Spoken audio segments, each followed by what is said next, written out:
Mike Krzyzewski's coaching career has concluded.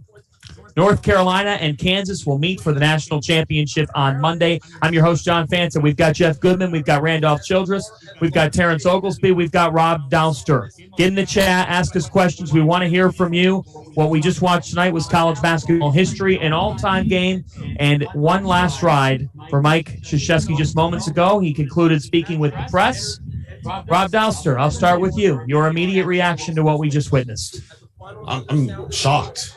More than anything else. It's not the way that I expected this to end. I think all of us picked Duke to win this game, correct? I think most of us picked North Carolina. He picked North Carolina over there, and T.O.'s got the audio going over here, messing it up as always. I was surprised at the way it ended, but it wasn't. I think it's something that we all thought could happen, right?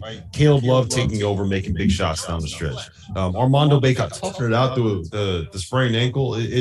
I was shocked and honestly thrilled, because how often do you get to see games like that? That was an all-timer right there, guys. That was an all-timer.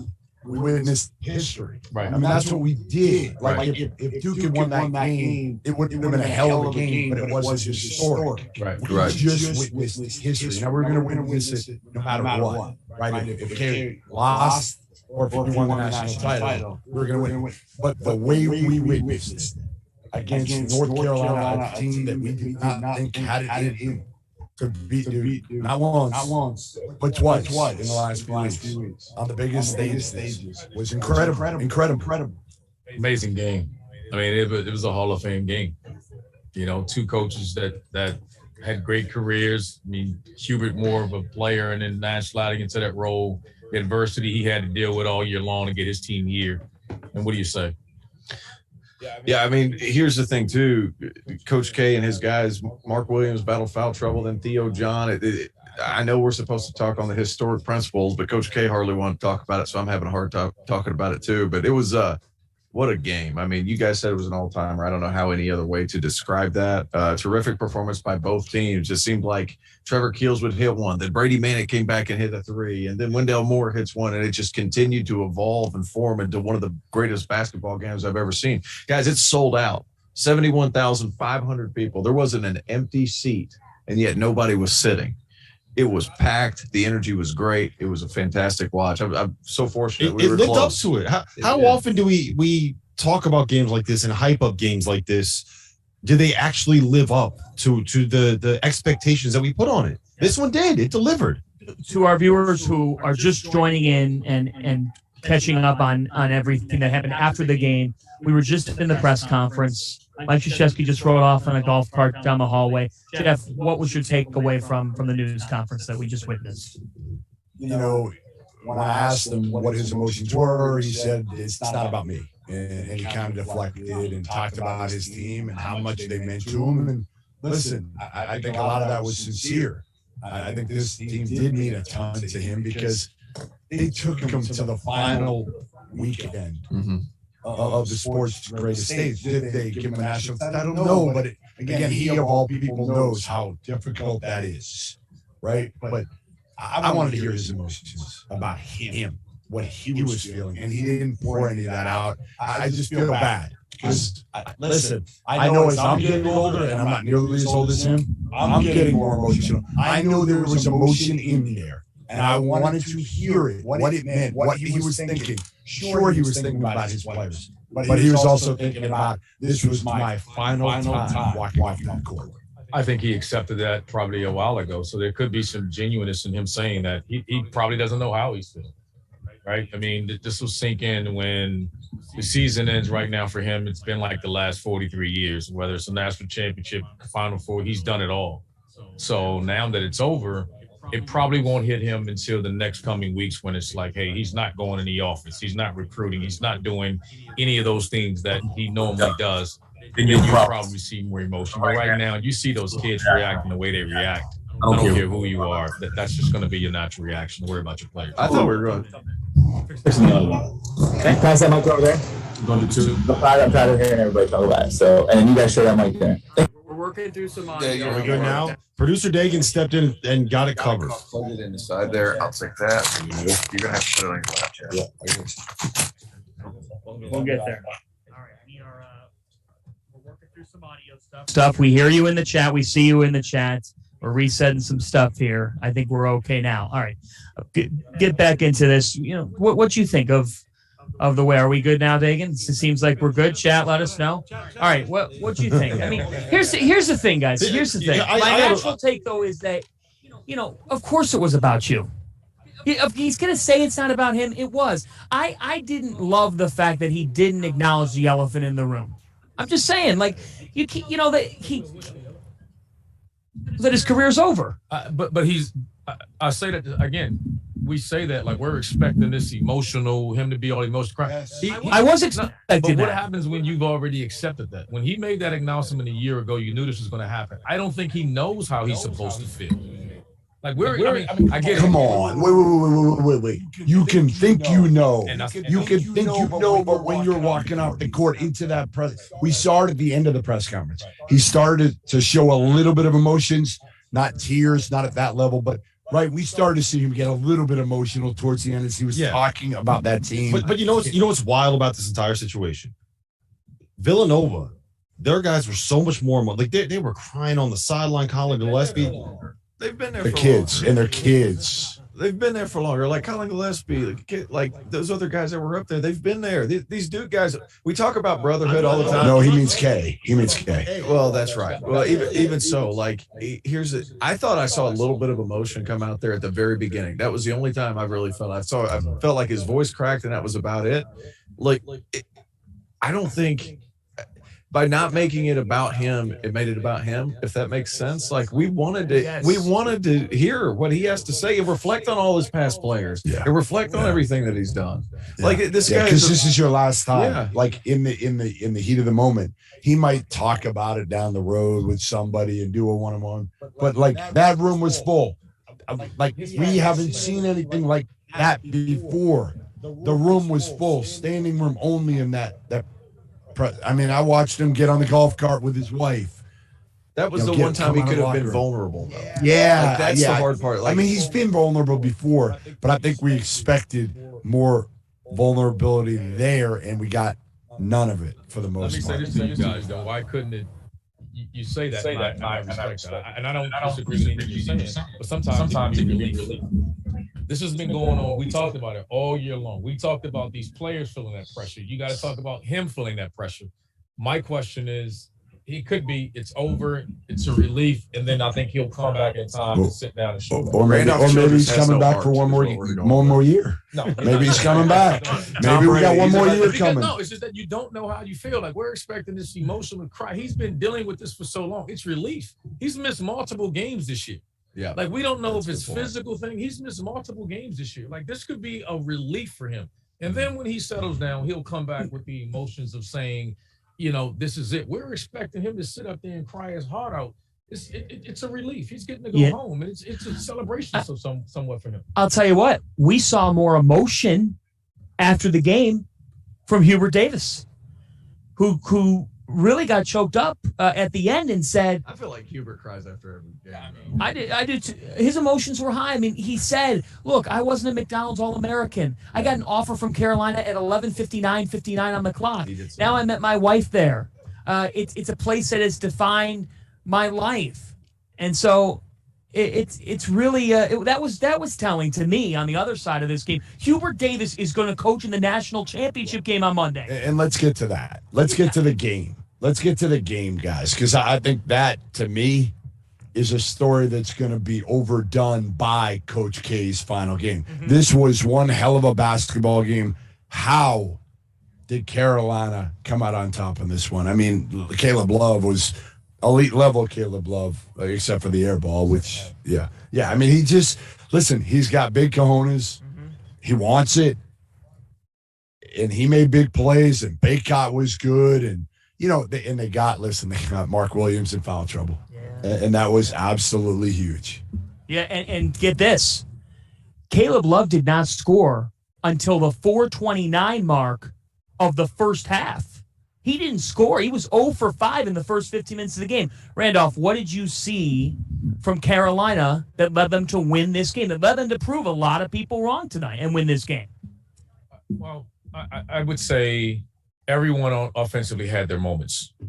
We talked about Caleb Love getting a slow start, but KJ Davis was, RJ Davis was awesome the first half. He was the guy that stepped up, got them going early when they were struggling offensively until the other guys got going. And at that point, everyone had their moments. Leaky Black stepped up and made shots. Armando didn't have a great offensive game, but he dominated the glass. And when Mark Williams or Theo John went over to rotate, he cleaned up the glass, and that's how he scored. We knew it'd be a difficult task for him to score against Mark Williams, but he did a heck of a job getting him in foul trouble. And I thought that was a big part of the game was him getting a foul. Mark Williams picking up. He didn't protect his first foul. The first foul was him slapping like he was a 6-foot guard, and then the second one he had to come out. Smart. You got to be smart. I hear coaches tell their players all the time. Paulo's fault. Protect the first one, and that would have never happened. And then they put him on the bench, and then that forced Theo to play the rest of the first half, and he gets 4 in about 6 minutes. And put them in a bind. And at that point, they were just trying to play matchups and figure it out almost a survival, still minutes at times. Guys, this was a game full of hard shots, too. Both teams hit incredible shots towards the end of the game. It's just one of those things where it's making it really difficult on either team. And it was high-level basketball at its peak. When you're talking about Mark Williams protecting his first foul, of course. But another thing, too, guys, they had to go small because Theo John picked up his 4th in the first half. An overly physical game. There were some calls that could have gone either way, of course, at the end. We're not going to talk about that as much because I feel like we've talked about refs about as much as we've needed to this tournament. But terrific game all around. I don't have much to say. I'm just still blown away by how it went. It's just a terrific game. I will say this, that I thought that was a critical play in the game. Was Jeff almost welcome to live production, ladies and gentlemen. I wish you guys could see the setup we have right now, because when we really take off, we were going to laugh about the days that we sat here passing mics around, trying to figure out an echo while we're live, while Dagan's stressing using an actual digital camera. That's what we're shooting off of right now. This is still going better than your night last night. Great game, but I'm telling you, and you guys. Sean knows and Dagan knows, we were sitting there when this was going on, and I said this when Mark Williams was at the free throw line and he missed those free throws, and I said, again, never questioning Coach K or his staff or anyone of that nature, but I said I thought they should have put in I'm having a brain fart here. They should have put in AJ Griffin and taken Mark Williams out, because he's gonna switch. And he did what he's done all year long. Mark Williams was in drop coverage. You let Caleb Love go left for a pull-up 3, you can count it, and it was a dagger. Mm-hmm. Whereas that if AJ Griffin was in there, they probably would have switched. It would have been probably a more difficult shot. But he was sitting in the lane, and people are looking at it as a late contest. But he was sitting in the lane and drop coverage. And when Caleb Love came off, Leaky Black set that screen, and you saw it go, and it was like, wow. And I when I saw that happen, I said it right at the free throw line, and I wonder, I guarantee you they're going to go back, and that play is going to haunt these guys thinking about it. They did that over and over again. Every single possession in probably the last 15 minutes was put whoever Mark Williams is guarding as the screener on a ball screen, and let Caleb Love go make something happen. Let RJ Davis go make something happen. That's what it's that simple. It's just that simple. I'm sitting here trying to rack my brain, what all happened. It was ball screen offense, and Caleb Love was really good at that, and he made plays, and it really happened for him. Hit tough shots. Once he got in foul trouble, then he was tentative. That's right. Right, and then he's back on his heel. And the other thing you do is when you get downhill like that, you're telling them anything but getting your shot blocked. Because now you got Armando crashing down the lane. No guard in college basketball is boxing him out. So if Mark Williams comes over, you're just telling those guys, just get it up on the rim. Armando's cleaning it up. And then he started hanging on to his guy, and they laid it up. Another point to be made there. I'm trying to hold on to that. Another point to be made there is when you had that switch and Caleb Love was able to penetrate and create help, what did that do? That freed up the backside for Armando Bacot to get some of those rebounds. Mark Williams, as good as he's been all tournament and all season long protecting the rim, they found a way to pull him away, and he was tentative playing on his heels. I've got something here. I've got something, a tweet from a really good bracketologist named Brad Wachtell. On February 16th, North Carolina lost at home to Pittsburgh, dropped to 0-7 versus Quadrant 1, and was in major danger of missing the tournament altogether. This was on February 16th. 45 days after that point, they're playing in the national championship. Yeah, it goes to show you how quickly you can flip it. right? In this day and age, you can flip it. And again, Hubert Davis has done a hell of a job. They should build a statue of him now, because you are never going to have a better 3-week stretch than Hubert Davis has had. I just want everyone to understand. Goodman went from they hired the wrong guy, they got to get rid of Hubert Davis, to he's the greatest coach in the history of the North Carolina basketball program in the span of like just like Carolina flipped it. I have flipped it with Hubert Davis. Now, hell They with that. already got a court named after him. One guy's got the building, one guy's got the court. They got to give Hubert the statue. Multiple natties, right? At least give him a bus. This guy ended K's career and beat K on K night. Can we talk about that for a second? Let's talk about that for a second. Okay, North Carolina. That would be the best thing ever if they just put a statue of him just because he ended Coach K's. Think about that for a second. If he was at NC State, yes. And underneath it, underneath the statue, it just says he ended K's career. Think about this.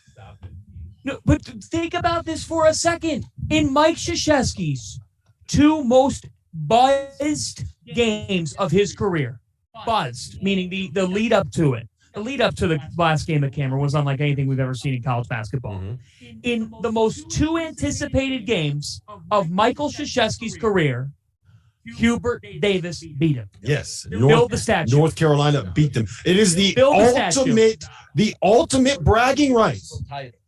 What if he wins Monday? Listen, I'm a huge Hubert Davis fan, and congrats. But a statue when Dean doesn't have one and Roy doesn't have one, and they have multiple national championships. Did we go to Bourbon Street and I wasn't invited earlier? Like, what's going on? Did Dean or Roy end K's career? No. Hell no. Listen, it's inevitable. It was going to end at some point, but we can't. A statue, fellas. I want some of that. Whatever you guys got on Bourbon Street last night, I'm just missing. Hey, not what Dawson has. Yeah, no. Give him a brass bust in the lobby, and we'll call it even. If you have some of it, you might meet a swimmer. He will get probably a 10-year contract extension and a raise. No, he should. Absolutely. That's what he should get. Like the Tuesday, they got to give him rip up that contract and give him something. And again, I'm so impressed with Hubert Davis, and honestly, how he deals with his players. Yes. That to me is the most impressive thing about Hubert Davis, is how he has played psychiatrist to be able to figure these guys out. And I think, again, that more important in some ways than X's and O's these days is getting your players motivated, kind of hitting the right buttons with each guy, being adaptable. And that's what Hubert has done. Yeah, he's been terrific as far as that's concerned with his players. He stuck with them, guys. Like, he stuck with them. They blocked out the noise, our noise. It was our noise. Mm-hmm. It was our noise. And they were soft at the beginning of the year, but he stepped with them. He kept building their confidence. He got them to play together. He just tinkered with them a little bit. And guys, I'm telling you, special group he's got. This has got to be one of the better runs in North Carolina history, just because of where we were in January to where we are now. Mm-hmm. And I think one big thing to look at here, we talked about Duke's guard play. Here, hit the button. Point guard play. Hit that button. Well, on this run, time and again, when finishing plays have needed to be made, Jeremy Roach has been huge in making them. And tonight, North Carolina held him to 2 of 11 from the field and 0 of 5 from 3. The biggest thing is Armando Bacot and company took that personally. Those comments personally. They're engaged defensively. And I thought that Carolina... I saw a stat to your point. Yeah. You mentioned the 45 days from the loss, the Pittsburgh loss. Mm-hmm. Bart Torvik, I'm whipping it out. Bart Torvik runs. He does the efficiency side that you could break it down by day. Since the loss to Pittsburgh, North Carolina has been a top 5 defensive team in college basketball. Yeah, top 5. And go ahead. No. I'm not. I wasn't going to argue that. I'd say this: the problem with Carolina defensively was just when they traveled away from Dean Smith. That was the problem early on. Again, it's funny that we're talking about a national championship team at home.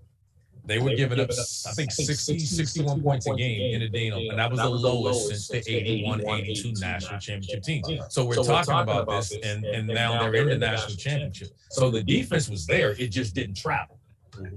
So they were act for a mature veteran group, an experienced group, I say. They just didn't, you expect that from a young team. And they didn't take it on the road. But defensively, for the first half of 2/3 of the season, when they were home, they were phenomenal defense. They just couldn't travel. In neutral games, RC, or either one of you guys. So Duke had 4 pros on this team. They should have beaten Carolina. We all picked them except for Fanta. Well done, Fanta. Again, Jeff, we talked about this. There's the rivalry. The rivalry. When you get a rivalry game like this, it doesn't matter. Shaman was on the show and told us that. He said teams, when they were ranked 1 and we weren't ranked, we would win. And that's just what this rivalry is. Yeah, guys, step up. And another thing, too, guys, if you look back at Duke's tournament run up to this point, they shot the ball well. What was today? They hit 2? Goodness me, 5 of 22. I mean, that's not good enough. And they were 12 of 20 from the line. That's not it. And they're not a great 3-point shooting team. Yeah, but they're not. Overall, you're absolutely correct. But at the same time, during this run, when they played Texas Tech and stuff like that, they would open it up early in the game. So some of these early threes would make these teams more tentative, and they would stretch it out a little bit more, giving Jeremy But it cost Rose them tonight. It did. It cost them. Absolutely. Because, again, Caleb Love got hot. They were 10 for 26. And again, Duke kind of showed their true colors shooting it behind the arc. All right. We are a half hour into the show, and there was another team that did win tonight, and that's Kansas. But I got to ask you guys this immediately, your immediate lean. It could change after a night of sleep. I know you need sleep badly. Your iPhone even just said, hope you sleep well tonight, which is pretty amazing because you're very – I saw it. I watched that happen. Okay, the line is out. By the way, there's a reason. Can we guess the line? Yeah, I just want to make it clear. There was a reason why I wore this to the arena. Was that for Roy Williams or something, or Carolina Blues? I mean, what is it? What do you think it was for? A gender reveal? I don't know. I mean, now we're playing Carolina against Kansas. I know. Yeah. Blue. You got blue. Right. Okay, Duke wear blue too. This is not Duke blue. All right, it's a little lighter. Give Fanta his flowers, man. Fanta picked him. You did pick him. You did. No, Fanta, you picked him. Wait, guess the line. I would say 5. For who? Kansas. I think it's Kansas. Maybe lower. Probably lower. Probably 4. Probably might even be 3.5. No, it's going to be like 2.5. Opening line is 4.5. So I was close. Terrence doesn't have a microphone. He doesn't get to guess the line. Is that what you had, Terrence? All right, wait. Who do you think is going to win the national championship? You know what? I don't even know anymore. I mean, honestly, we all thought It's going to be North Carolina. Who are we kidding? It's North Carolina. They are the team of destiny. I have not picked one right here since about the Elite Eight. I'm going Kansas. Listen, they're playing so well right now. You know it'll be great. It'll be a phenomenal moment in the sport of college basketball if Bill Self wins, cuts down the nets, and goes up on that stage. And Mark Emmert, the president of the NCAA, has to give him his national title award while he is facing, 5 level. My guess is it won't be Emmert who goes up there. You don't think so? He's ducking the smoke? I think Emmert's already on the beach. Are you saying Mark Emmert's going to duck the smoke? I think he already left. It's the worst nightmare. He So, left after that's his right. first game. He pretty much. He's like, I'm out of here. I can't deal with this. These Bills on the Right. Bill gets We took care of Carolina and their academic scandal. How angry did you get when you said that? No, when I asked him about the K, yeah, he was not happy. He forgot the meeting that I had with him. Right. It was like 15 years ago. Like, dude, you met with him once. You haven't called him in years to discuss a sport. Like, come on, you're terrible at your job. You should be fired. Everybody knows that. Anyway, we won't talk about Mark Emmert on this show. But listen, to me, Kansas, I was super impressed because the one thing that we all were keyed in on with them was Remy Martin, right? Remy Martin's got to play well. He's got to play well for them to win. He didn't do jack shit. But you know who did? David McCormick. He was terrific. He was a beast. He was an absolute – and if you get David McCormick going early, he is a different player and they're a different team. And then Ochai, man, was he filthy, right? filthy. Like you're watching him, RC, and you're both you and T.O., and you're like, listen, you guys can shoot it. The ball didn't hit anything but the bottom of the net in those first 4 threes. What was he, 6 6 of 7 from 3 on the game. McCormick and McCormick and Archer were Abaji was what 9 of 10 first half. They were 9 of 10 from the field and both had for combined 30 points. I mean, You don't need Remy Martin. Yeah, I mean McCormick was 10 of 12. They had no answer for him all night, and had he not gotten 2 fouls early, that game would have been a blowout. No question. If he doesn't pick his second foul up, they go from up 16 or 18. They might have been up 25 at half. It was over at half had he did that. Yeah, no doubt. Listen, to me again, I think the difference now in this game obviously becomes overall, right? This Kansas team's got a lot of talent. Ochai now has, not that he lost any confidence. He did, but now he's feeling it. Good sign. He's feeling it here in this building. You weren't supposed to be able to shoot in domes. That's what everybody says, You right? can't shoot in domes. He shot Oshai didn't even hit the net on those shots. crazy, right? I Big thought he fan made of a those. mistake. Yeah, I thought they were so concerned with McCormick that they were helping off, and he got open looks. And once he must shoot, he was wide open. Wide open. How are you allowing that, right? They had no answer for McCormick. Well, but we knew that.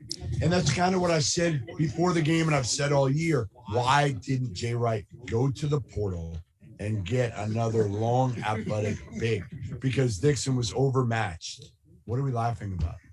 Did I say something again? Sure. Darren said, he's a big fan of domes. I said, you're a big dome guy. It's out of control. Out of control. Yeah.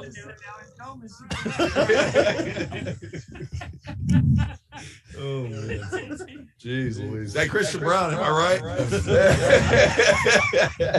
Christian Brown, am I right? He hit some big ones in the dome. He's a big dome guy. He talked more shit than you should. Oh man, he talks shit to people in the stands, to everybody on the sideline, anybody who's playing against anybody who would listen. He was talking more shit.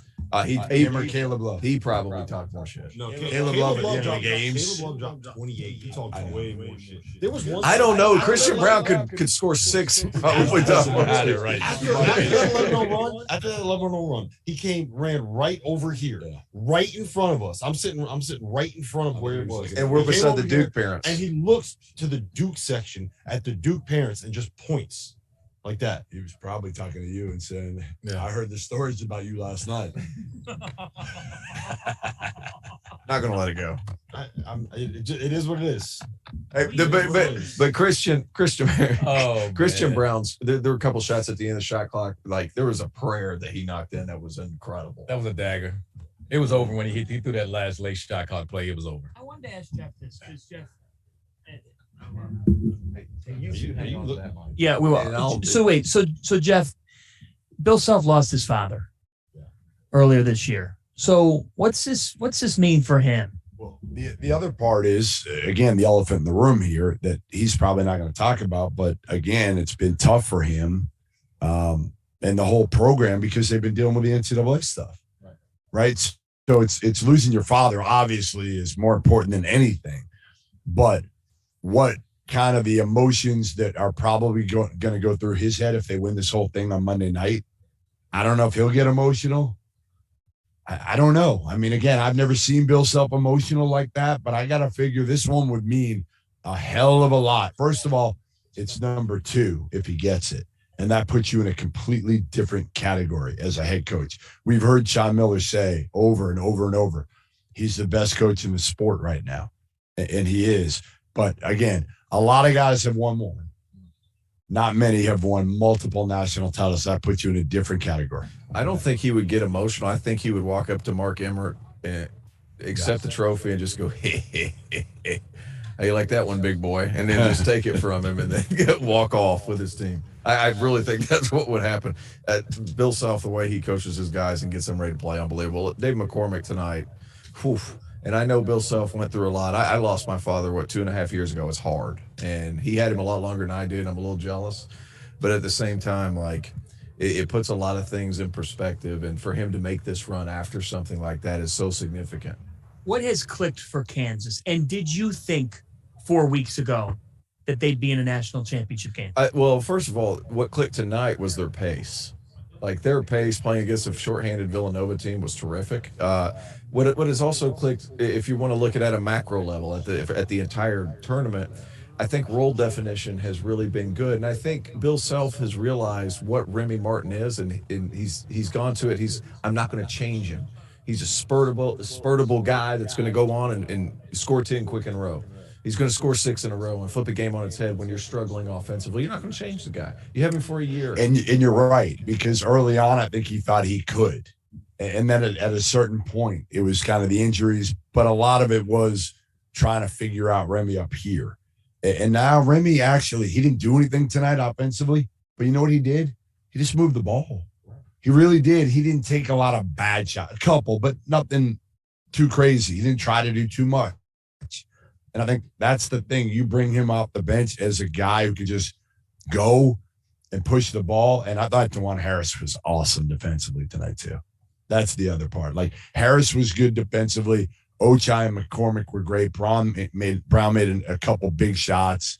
I like Kansas in this championship game. But again, if Caleb Love is Caleb Love again, second half tonight, man, I don't know. RC, I want to get your reaction to this. We got a tweet from a Carolina fan, and I think it's interesting. They asked, can you guys talk about how Roy had this exact lineup plus Brooks, Kessler, and Sharp, and they got bounced? And he says Hubert shortening the rotation has been huge for this team. Your thoughts? I don't know if he's shortening because I don't know if how a lot of those guys didn't play early anyway. Dawson shortened it for him. Yeah, I mean, Dawson leaving was just kind of, but the philosophical difference in years past was Roy had the 2 big guys. They always played with the dominant bigs, and then they just spread it to 4. And then people early on, because you're accustomed to Carolina's best offense was throw it up and go get it. They were the number 1 offensive rebounding team in the country for years under Roy. That was a stickler. Now Hubert takes over. He spread you out.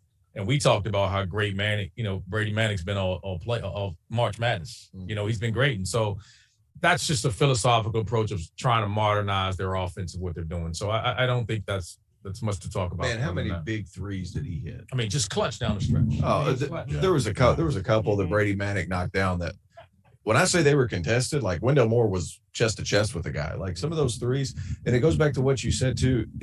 This season, and to answer that question, John, like this season coming in, we were like, well, they're taking away their offensive rebounding because they're going to try to space the floor. Well, what's happened is Caleb Love now has more room to operate. RJ Davis has more room to operate. Yes. Brady Manek benefits from playing with those guys, and you see why. And so even though it's the same lineup, to RC's point, it's the same lineup, but the philosophy is different. We're going to attack first, pitch out, as opposed to we're just going to ram it down their throats and get a bunch of 2s. That's been the biggest difference this year. So, initially I had Kansas winning, getting to the final game. Then when I thought they were going to play Duke, I'm like, you know what? I don't like the matchup. Now I kind of like it again because, again, I feel like they're not going to be overpowered physically at the guard spots. I was just worried about them matching up against Duke guards. Now I'm really not. And to me, the big matchup again is going to be McCormick. Like I think David McCormick he doesn't have to be tonight, David McCormick, because we've never seen that before. We have never seen it like at that level before, but I think McCormick's got to be good David McCormick and consistent David McCormick, not in one spurt here or one, because otherwise we looked at what Baycott can do. And I don't know how healthy he's going to be. I asked him when he was walking out after the game, I said, how you feeling? And after he said to me, how do you like that, Jeff? He said, pretty good. Like he'll be fine. I don't think it's. I was about to say he's going to be sore tomorrow. Yeah, but if it was like a 3rd-degree sprain, he won't know until tomorrow or tonight. Like we don't know right now. Yeah. He's gonna go back. He's walking back. That thing could be swollen up. We just won't know. But it will hurt him. You don't think they would have kept him out of any of the media stuff? If it was that. They would have said, hey, hell, we're getting him back now. We're getting him off that foot right away. He could have been I hate to use this analogy, but he could have been a gunshot wound or something. But the adrenaline of this game, I mean, this is the greatest rivalry in college basketball. It is. I don't care what schools you can talk about. This one here, and we saw it at the Final Four. I mean, it lived up to everything you thought it could be. What a win for college basketball. I mean, his Achilles and is again gonna be with terrible tomorrow. It's going to hurt so bad when he wakes up and has to just take the first step in the morning. You remember those ankle sprains? I do it every day. Oh, The first step out of bed every day reminds me why I retired. Listen, the atmosphere here again. We mentioned this off the top, but Carolina Duke, full, completely full. In New Orleans, a city that embraces this, and to me, you had something that we haven't had in life. Our sport has been affected more than any other sport of the last 2 years. The tournament was gone 2 years ago. Last year, it was a shell of itself. It was. And I talked to Scott Drew about it today. And, he wishes his players had the opportunity, being here today, watching this and saying, like, they missed out on this. They missed out on this. So I think, again, it couldn't have been a better night for college basketball. Even though K lost, he handled himself with class. He did. He handled himself with class after the game. Now, he had time to kind of compose himself and his emotions. And that may be, listen, he may have let those emotions loose, probably did, when we did not see it. Locker room? Yes. I don't know about how you guys felt about this, but the noise for the Carolina and Duke game was 4 times louder than the Villanova Kansas game. My God. Like, it was definitely sitting, no matter where you sat. Loudest I've ever heard a building in general. I thought that was like a significant difference when you hear about all the fans. It was unreal hitting around the noise when that game came. In a big arena like this, where sometimes it's hard, right? You want the smaller venues sometimes, because, like in Cameron. Yeah. Cameron's great. Fog Allen's great. This was awesome tonight. there was no fake noise in here, and it was that loud. And there's some places in our conference that have fake noise. There you go. No, Clemson. Clemson. Boston Conte Forum. Oh boy, it's Boston College. It's pretty quiet in both of those places. They can't fool people at Conte Forum. We are in what was it? 71,000.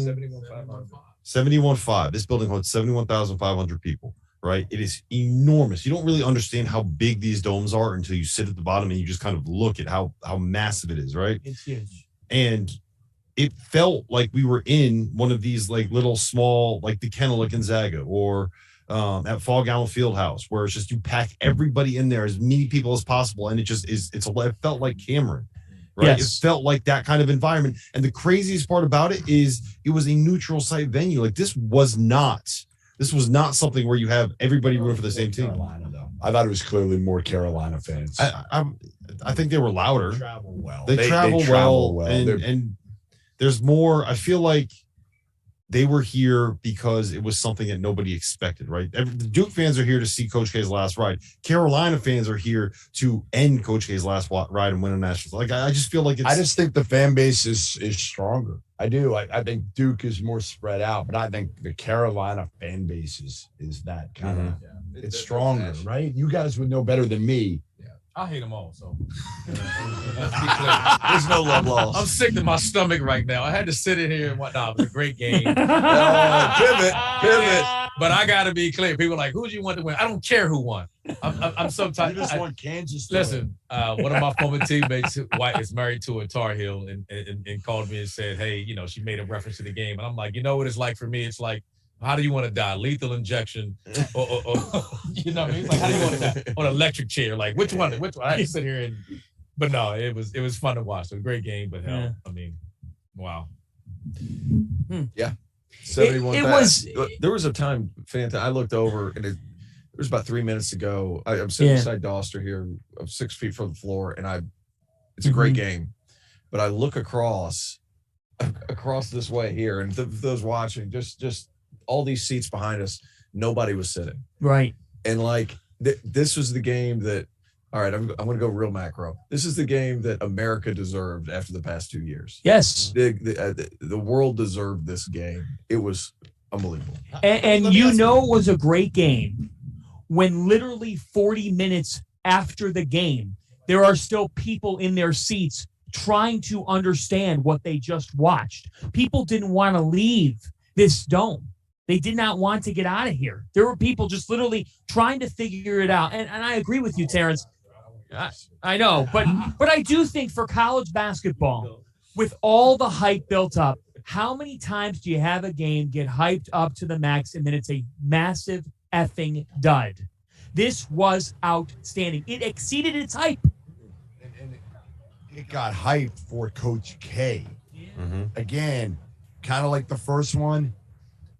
When they played in Cameron, it got hyped because of Coach K. This one still got hyped mostly because of Coach K, and it delivered again. Yes, and while you said that, my closing thought on that situation is it got hyped for the reasons that make us roll our eyes because we cover the sport day in and day out. Mm-hmm. The game itself showed people why they should watch college basketball throughout the year.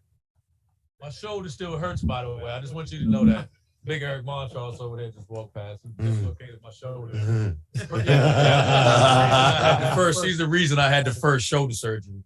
Why would you go in on Big E like that? This is why I pick and chose when I needed to play defense because I was supposed to dig. I had to help dig in on the post. I go digging on the post, and he dislocates my shoulder. He picked and chose when he played defense too. He just didn't. He chose, but he chose before he ever walked in the gym. That's right. I chose once the game started. Who played well today in the media? I wouldn't even do that. I played pretty well in the media game. I wish the guys would have had somebody to vouch for me. Nobody. I hit some shots, but I mean, like, we try to get going in the media game. I hit some shots. What's that? We did the media game already. Didn't we do the media game? Hey, say who played well. All right. Didn't we already say that? Did we do that pregame? I wasn't on that show, so I didn't know. Did we do pregame? Did we already talk about the media game? Just asked a question. Yeah, I played. Maybe I you played weren't good. there. Oh, he wasn't on the pregame. I'm sorry. We already did. Let me ask you guys this. So after what we just witnessed here for North Carolina and Duke, right? After all of the buildup to it, after the reaction of beating Coach K and ending his career, right? After beating your biggest rivals on the biggest stage of the sport, your season's not over. You have to turn around. You got to play another game in 48 hours. That's a great point. That we haven't talked about. How hard is it going to be? I want to hear these North guys. Carolina to make that happen. Randolph, you're shaking your head. You're shaking your head. The emotions. That's what I would say. We said that. Are they worn down? Like, are you spent emotionally at all? It's the national championship, guys. Is why I say no. It's you know what it means because you're right. Hubert said it great. He said, "Hey, I want my guys to celebrate. Go celebrate it," and they should. You celebrate it tonight. They're not going out. They're not going to do anything. They're enjoying. They're going to enjoy what they did tonight. It was a great. You don't think they're rolling on Bourbon Street right now? Think about it. Well, Other than Jeff, who could go to sleep after the game right now after this? I mean, we just had Jeff's the only guy. It's so much energy. It's only because I haven't gone to sleep in 2 nights. Jeff, we have breaking news in the chat. What do we got? Someone has just spotted Jerry Stackhouse on Bourbon Street. Is that right? Stack probably celebrating, probably throwing his beads, maybe. There was a lot of guys here from both sides here for this game tonight. Yeah. So there's bragging. Oh, Shimon tried to call me right after. I hit ignore a couple times. We need him on again. Yeah, we'll get Shimon on. Shimon will get a return appearance. Yeah. Greg Polish will not. No, he's done. Done. Are you ready to go to bed? We cut Greg Paul. Hell yeah, I'm ready. We're good to close this out. I'm ready to close it. No, we're not. We have to fill another 17 minutes. 17 more minutes? We gotta send us a series? Do we have a pillow here or something? Damn, 17 more minutes. Do you hear my voice? For the record, we are not sponsored by My Pillow. We are presented by Bet Rivers. I didn't ask you because speaking of Bet Rivers, you do these previews. You did 2 the other day. You look so hungover doing them. But I have to ask you, who do you think is going to win this game Monday night? First and foremost, when I did them the other day, it was like an hour after I landed. Oh, yeah. Did you drink on the plane? No, I just. And he doubles down. Yeah.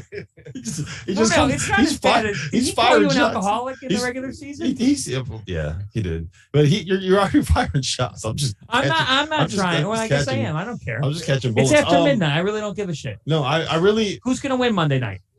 I think Kansas is going to win. And to be clear, I think I've gotten every single pick that I've tried to make wrong.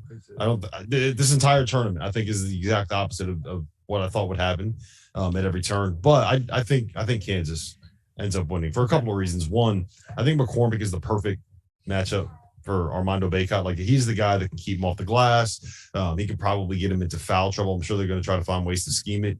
I think Oshai Abaji has found a way to get it going. Where's he going? All right. Yeah, internet's not good. We're live and rolling though, right? No, I'm still. All right. Let me ask you this question for this foursome, because I think this is interesting. So now he takes his last ride back. The team's going to fly. They're going to head back to Durham. What do you anticipate here the next, I don't know, 2-3 weeks being like for Duke basketball? And knowing how this ended and knowing the state of the program, what do you think of everything that's about to happen? What do you think of John Shire taking over? The interesting one is Coach K going to conduct those meetings, or is John Shire? Because obviously you want sound advice. Do outgoing meetings. Oh, of course. Well, I mean, he referenced in the press conference, he was saying, we're going to try to give him good advice and all that stuff. How much input is he going to have with that? Because if I'm John Shire, some of those guys, he needs to have those conversations, right? So there's going to be, no, he doesn't. No, I mean, they're gone. Like, who's coming Well, back? no, but I mean, you also want to keep those guys. Coach, they walking out the door. They're on a golf cart. You didn't see them on a golf cart. He was on a golf cart. Coach K's last ride. John Fantasy.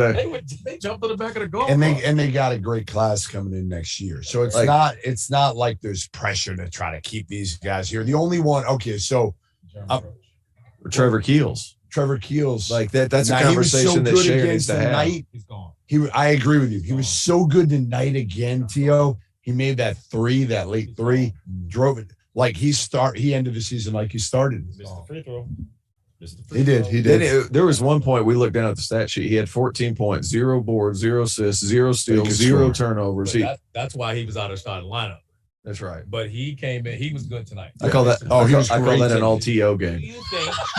Because here's the thing. Everybody here was not unsure of Hubert Davis. You know In why fact, I'm here. many people doubted it. Do you believe, yes or no, that John Shire is going to keep Duke at Final Four national championship level? I think Duke Nation needs to be patient because, Why should they be patient? No, because there's fans aren't. No, you're right.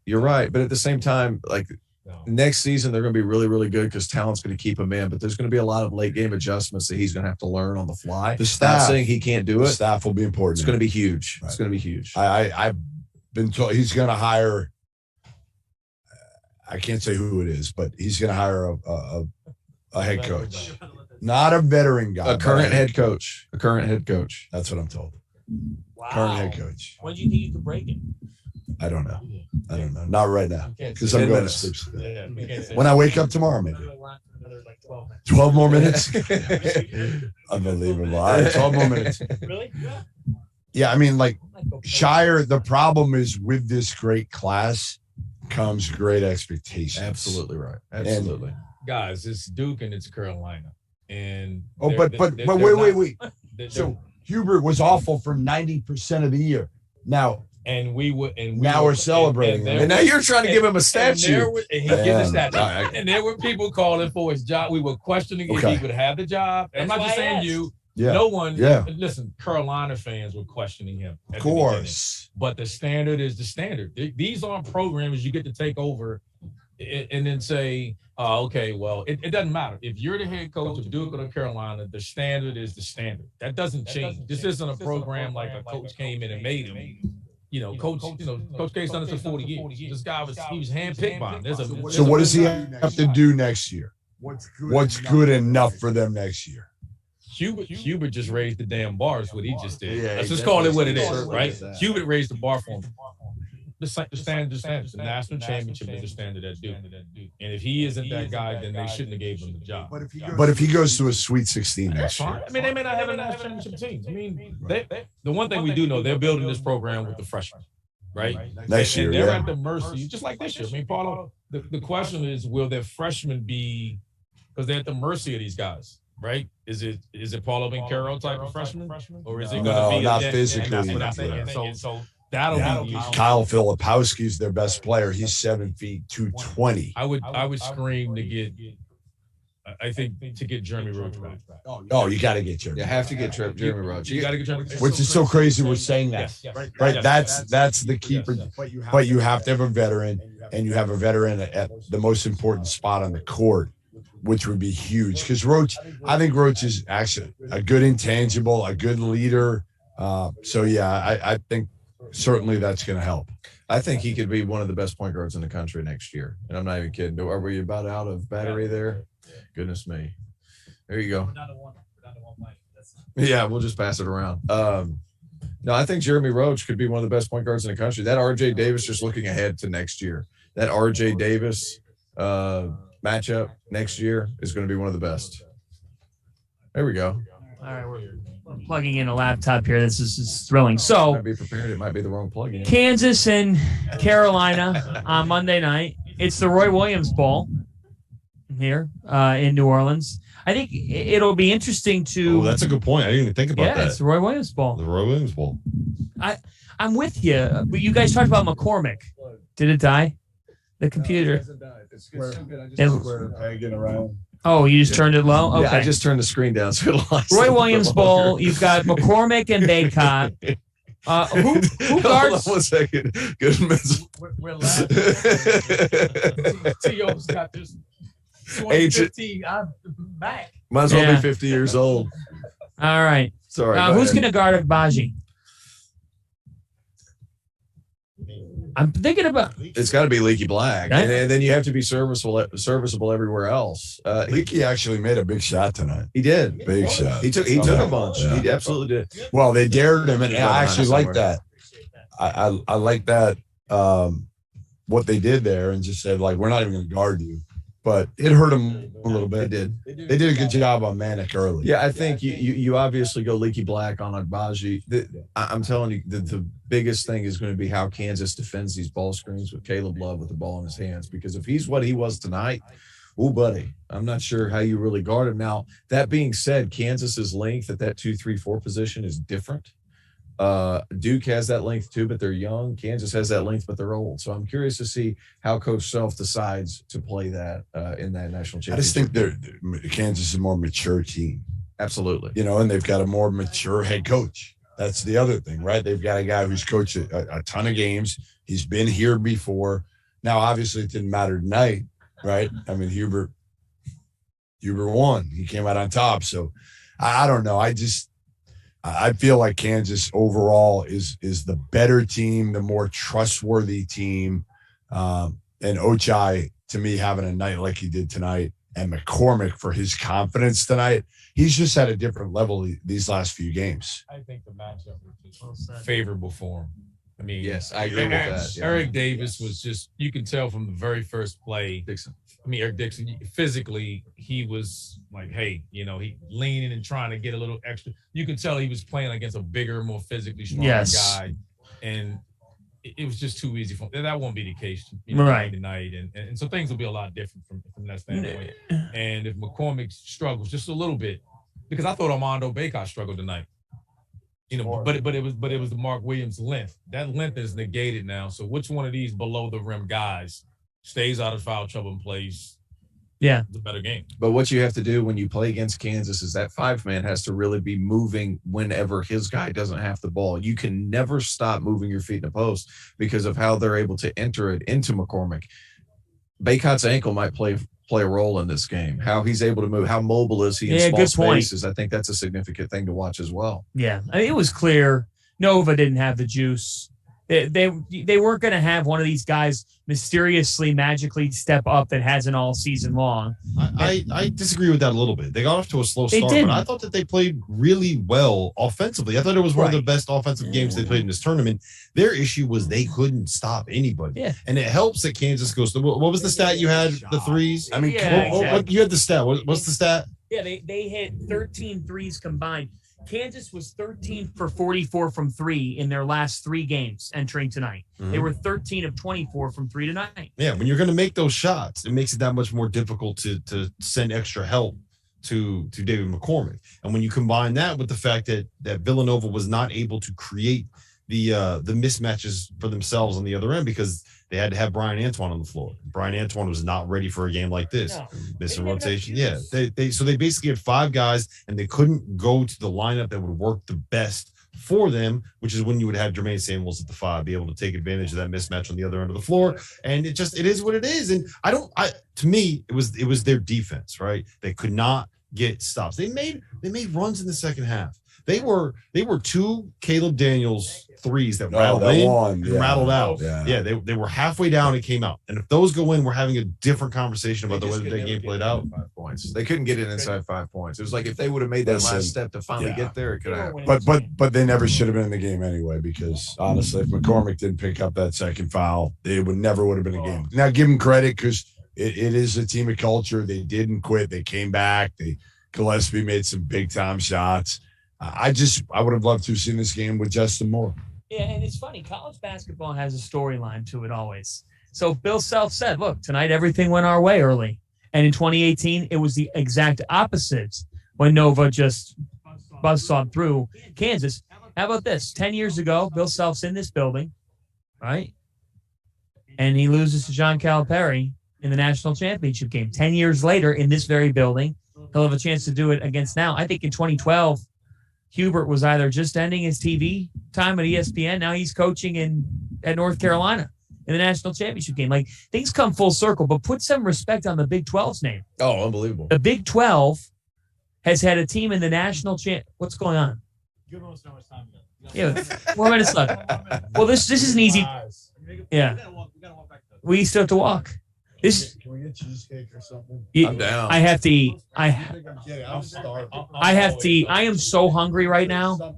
I've lost weight. They got pizza back there. No, we're not getting pizza from the press room. Greg, you're listening right now. I know you're listening. Come out here with a pizza box. Yeah, Greg, come out with a pizza box. Thank you, how about this? How about this stat? The Big 12 has had a team in the national championship game the last 3 NCAA tournaments, and it's been a different team. That's unbelievable. That is kind of amazing. Texas Tech, Baylor, and now Kansas. Wow, that is amazing. By the way, you see Huggy Bear earlier tonight? Front row. What an outfit he had on. Can we talk about that? I didn't see it. It was like yellow. It was a 3-piece suit, but instead of having a button down as the bottom layer, he had on a bright, I guess yellow. I think it was yellow. It was like a bright yellow West Virginia shirt. And it was one of those. It was one of those suits where it doesn't really fit him all that well, right? Snug. No, it was yeah. It was like one that he would probably need in 5 years if Huggy Bear keeps going the direction. You know that everybody who makes it to a championship game gets 2 seats for the rest of their career in the front row. You make it to a championship game, you get 2 seats in the front row. Yes. What happens if you make a second championship game? Like, does Coach K have? No, you don't get 2 more seats. So Coach K doesn't have an entire row. For every championship game, you don't get 2 seats. You just get. If you do it. Do you get any seats to the championship game? Like, No, why would I get any seats? For what? Oh, for memory. Yeah, I'm sure he's really. You could just take Barry Collier's I saw him actually going out. Barry Collier, you stole his seats. Collier was over on the other end. Emmert actually walked. He saw me this morning. He walked through our hotel when Dagan and I were sitting there. Yes, he walked right. You don't remember that? Not by us, but like over, and he looked right at me, and yeah, it was like the death stare from Mark Emmert. Not that I'm scared, but a lot of frosty feelings there. We have like 2 minutes now. So why did you? 1 minute. 1 minute. Well, last question. Like, why did you ask about cheesecake? Yeah, that was a weird request. I'm with him. Because I had cheesecake at our lunch yesterday. You didn't eat the whole thing. I know. I want a better piece of cheesecake. I was not fulfilled. I was not fulfilled from that cheesecake. How long will you sleep tonight? As long as anybody will let me sleep tonight. Sean Paul. Does Sean Paul snore? Yes, I kicked Sean Paul out. He has a snoring problem. So do I. Oh, there's a pizza. Oh, here he goes. Oh, look at this. Pizza delivery man, Greg. I swear to God, Look at how he's holding it. You know he's holding it. Hey, I swear, if I walk through the hotel and I see the greatest thing ever. I'm with a pillow and covers, I'm gonna wait a minute, but on the floor outside the door. are we done? We'll see you tomorrow at noon from All right. Gordon Biersch. Gordon Biersch tomorrow at noon. Thanks for joining us. We'll see you tomorrow.